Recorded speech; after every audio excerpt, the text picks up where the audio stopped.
Alors vous savez que 15 millions de Français sont aujourd'hui porteurs de maladies chroniques. Or, on sait aussi que plus de 80% du budget de la santé est consacré au diagnostic et au traitement de ces patients. Ces démarches sont bien sûr essentielles, mais très peu est consacré à la prévention.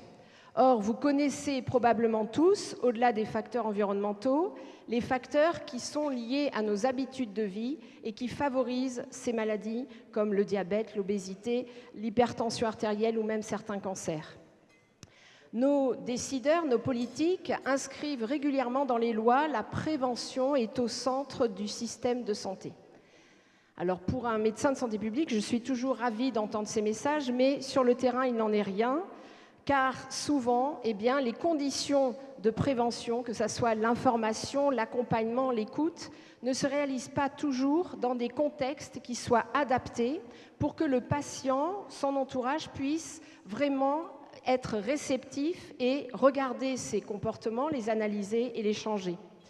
Et donc l'hôpital a tout intérêt à trouver un modèle, et il a toute sa place, mais à condition d'être innovant. Et donc c'est le projet que l'on souhaite proposer de Maison de la santé publique, qui est une plateforme interactive de promotion de la santé qui va au-delà de la prévention et qui se veut à la fois concrète et dans une démarche positive, c'est-à-dire pas uniquement centrée sur les risques.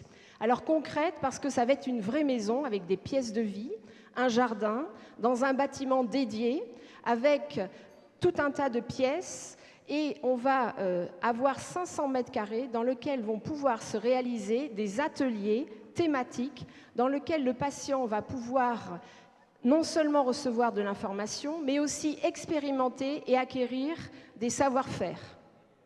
Dans cette maison, on aura aussi des ateliers de fabrication numérique, comme des Fab Labs Santé, dans lesquels les patients, leurs entourages, avec des partenaires techniques, on va pouvoir créer des objets adaptés au quotidien. Mais l'innovation aussi, on la veut architecturale, et donc vous voyez ici une photo d'un centre de lutte contre le cancer en Angleterre, qu'on appelle les Maggie's Center, où vous voyez, on a un espace de vie dans lequel le patient est considéré non pas seulement comme un patient, mais comme une personne. Et donc, c'est tout l'enjeu de cette maison de la santé publique. Et donc, dans cette maison, on a décidé de réhabiliter un bâtiment que vous pourrez voir et qui est le bâtiment à gauche en sortant, qui est ouvert sur la ville et qui a un coût, je dirais, d'investissement qui a été évalué à peu près à 3 millions d'euros et un coût de fonctionnement qui est lié à l'animation, à la coordination de ces ateliers avec des associations de patients aussi, des collectivités territoriales qui veulent aussi décliner un certain nombre d'activités dans cette maison. Et donc, avec votre soutien, on pourra faire en sorte que l'hôpital ne soit pas seulement un lieu de soins performant, mais aussi un lieu de santé où on pourra même venir avant d'être malade.